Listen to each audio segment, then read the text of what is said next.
Happy morning and welcome to Leadership Devotionals. Today we will be continuing the series of the making of a leader. And this time, we will see what is the role of failure in the life of a leader. You see, failure is universal as it is inevitable. Max De Pree had said, "Continuous success probably means our bar is too low or our tape is too short. That's why we just keep on having success." While people strive to avoid it, failure often exerts a powerful force in making leaders, and it appears to be a prerequisite to leadership greatness. I will tell you later why, but yes, failure has a role. Because failure itself is not the issue. It is what failure produces that is determinative of leadership development. Failure will not destroy true leaders, but will further develop their character and leadership skills. Because a high percentage of famous leaders suffered from dramatic hardships and failures, especially during the early years of their life. Take, for example, the case of George Washington. George Washington was a celebrated general in the U.S. Army during the Civil War. And in fact, he eventually became the President of the United States. He was such, with the height and a commanding presence. He was such an imposing personality when he goes into the room. However, little did we know that George Washington lost five out of the first 7 major battles he fought, as he led the hopelessly outnumbered and untrained Revolutionary Army against the British. So when he was just starting his military career, basically, he was a failure. After suffering a series of defeat, Washington even concluded and said, "I have been upon the losing order ever since I entered the service." It seems to be like I'm on the losing side every time I fought a battle ever since, I started my military career. How about Winston Churchill? Winston Churchill, as we know, is the great British Prime Minister who was the steadying force among the soldiers of Great Britain, and they were also the beacon of hope in Europe, the place where has not been conquered by the Nazis. Winston Churchill with his fiery speeches have fired up his forces. But what about the life of Winston Churchill? Winston Churchill endured financial ruin more than once, and his political career was seemingly aborted on several occasions. Perhaps it was Churchill's numerous failures that led him to define success as, notice this, how Winston Churchill defined success as going from failure to failure without loss of enthusiasm. The stepping stones of Churchill's success was failure after failure after failure, but he did not lose the enthusiasm. How about Abraham Lincoln, the great American president who signed that Emancipation Bill that freed the South of America from slavery. Abraham Lincoln was considered to be a great leader, especially with his speech in Gettysburg, 4 scores, that speech. It's so popular. But we know that Abraham Lincoln's failure are well documented. He too suffered bankruptcy. In his first attempt for elected office, Lincoln placed 8th in a field of 13 candidates. And he lost from one election to the next, to the next, and to the next, and to the next, going up from local elections to Congress to Senate. He just keeps on losing one election to the next. In fact, when he ran for president, 10 states did not carry his name on the ballot. Just imagine that. And he was burned in effigy in several of the southern states. They know that Lincoln was anti-slavery, and so they burned him on an effigy in some of the southern states. His biographer noted even and said, "Fate seemed to take a curious delight in finding new ways to shatter Abraham Lincoln's dreams." Fate seemed to take a curious delight in finding new ways to shatter his dreams. But we know that Abraham Lincoln is also one of the great presidents of the United States of America.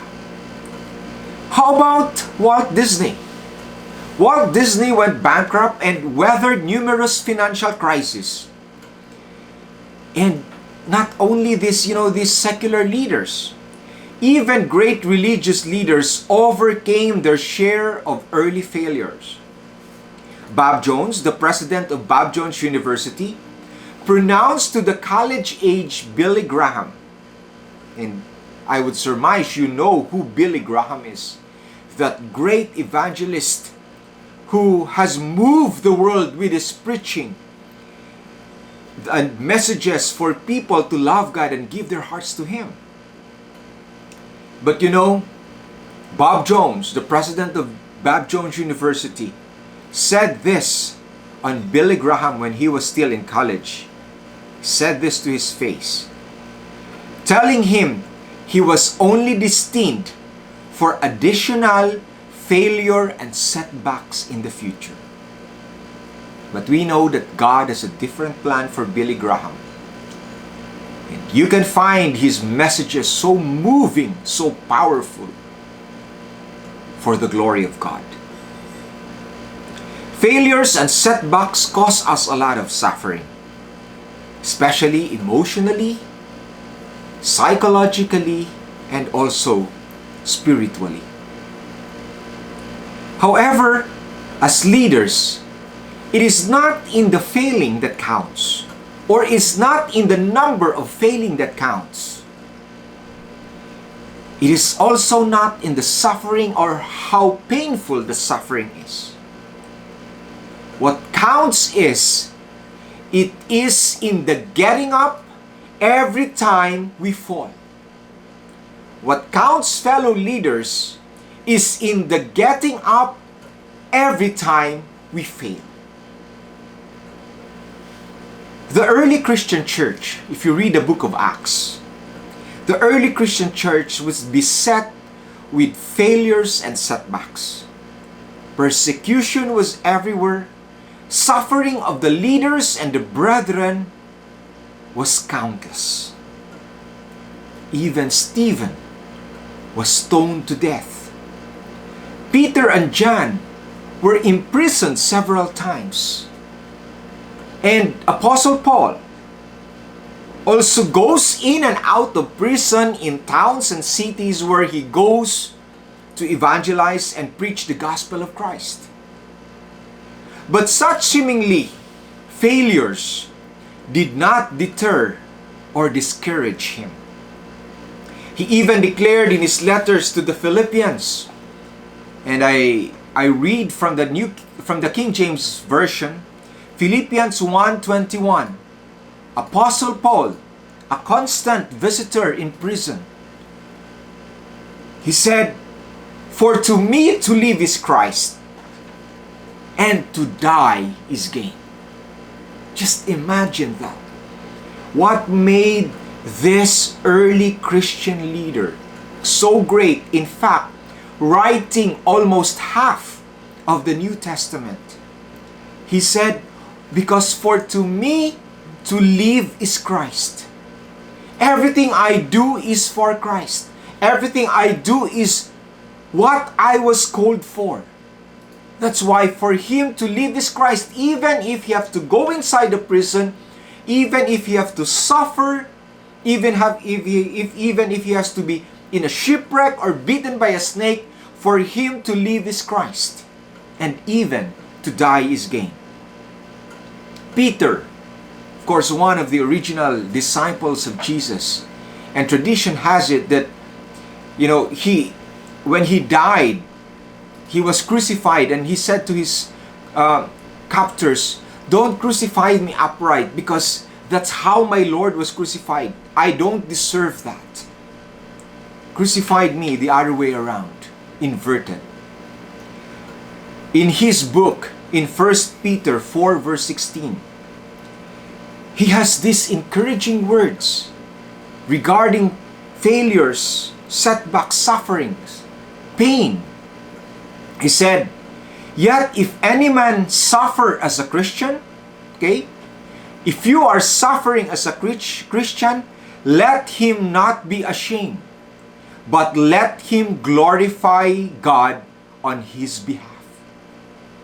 Yes, to the eyes of the world, you may be suffering a setback, you may be suffering a failure, you may be embarrassed about it, you may be put into shame. But Peter is saying this, if any man suffer as a Christian, let him not be ashamed, but let him glorify God on this behalf. Because in Romans 8 verse 31, Paul has this to say, "What shall we then say about these things?" About our situation, about seemingly setbacks or failures. What shall we then say about these things? If God is for us, who can be against us? If God is for us, who can be against us? Fellow leaders, you may be in a situation right now wherein failure is, just a step away. Setbacks may have followed you in the last few days or in the last few months. However, don't lose hope. Just go down on your knees and commit your leadership to God. And declare with Paul when he said, "What shall we then say on these things? If God is for us, who can be against us?" Such assurance of success because we hold on to the God of the universe, the God who can provide success for all of us. God bless you.